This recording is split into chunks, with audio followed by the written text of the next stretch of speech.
2 beckers iguais de capacidade calorífica desprezível, né? Então, qual a importância dessa informação? São beckers idênticos, né? Então entendemos aí que o material é o mesmo e a capacidade calorífica é a mesma, né? E ela é desprezível, não está sendo, a absorção de calor pelo material não vai ser considerada aqui, tá?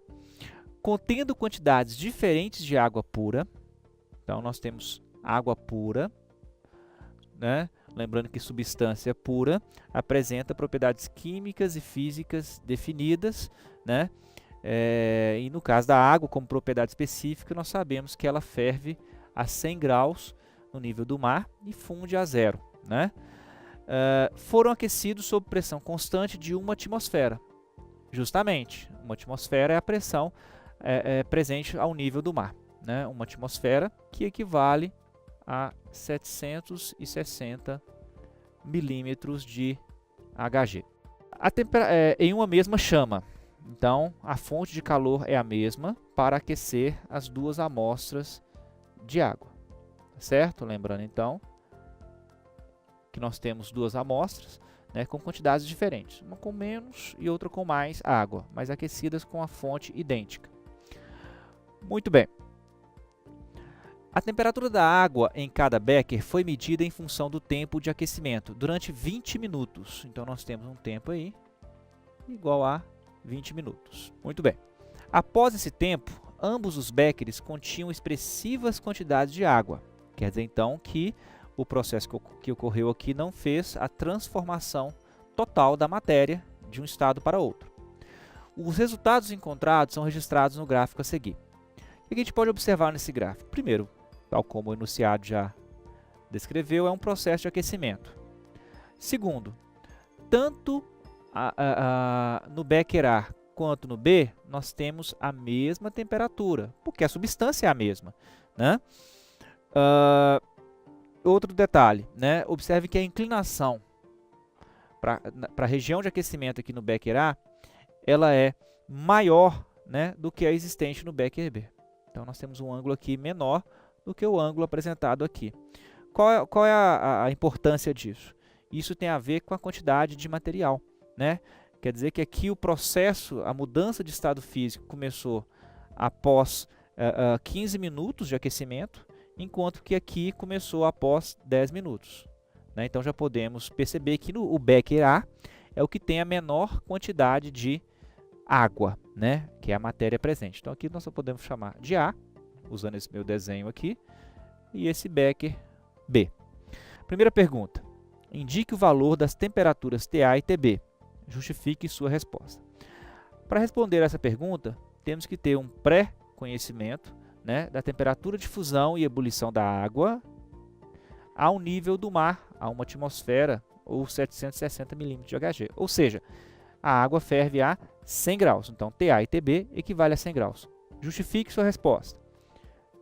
A justificativa sai justamente com base nessa informação, ou seja, a água é uma substância que ferve a 100 graus, né, ao nível do mar. Esse é o valor de temperatura de ebulição, né? É uma propriedade específica, própria do material. 2. Indique o becker que contém maior quantidade de água. O becker que contém maior quantidade de água é o becker B. Justifique sua resposta. A justificativa vai sair a partir da análise do gráfico. Percebe-se pelo gráfico, que representa o becker B, o maior tempo necessário para que a amostra inicie a mudança de estado físico. Ou seja, no caso aqui, né, como trata-se de água a 25 graus Celsius, é água líquida, né? Então, a ebulição, né, da água presente no becker B ocorre após 15 minutos, enquanto no becker A ocorre após 10 minutos. E isso está associado à quantidade de amostra. Questão 3, né?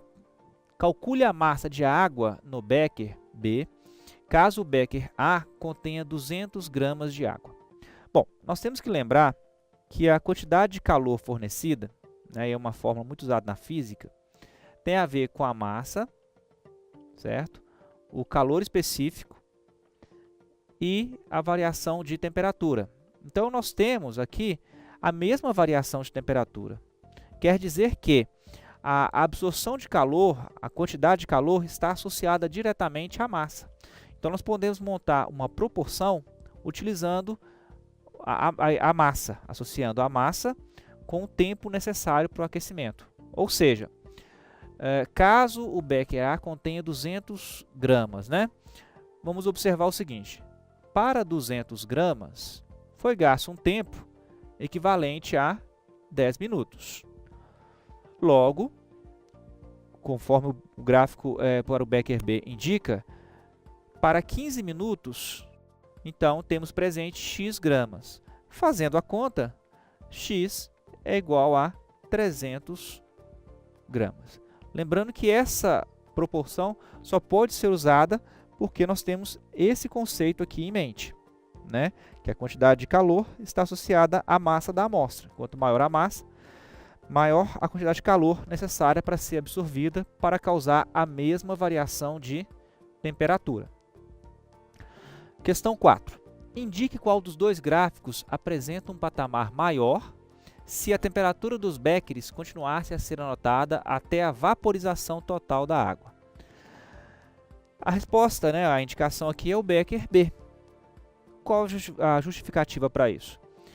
A maior massa de amostra implica em um maior tempo necessário para todos os processos de aquecimento do líquido, de transformação do líquido em vapor, bem como, né, para os outros processos. Então, repetindo, a justificativa é: quanto maior a quantidade de massa na amostra, maior o tempo necessário para ocorrer as transformações no sistema.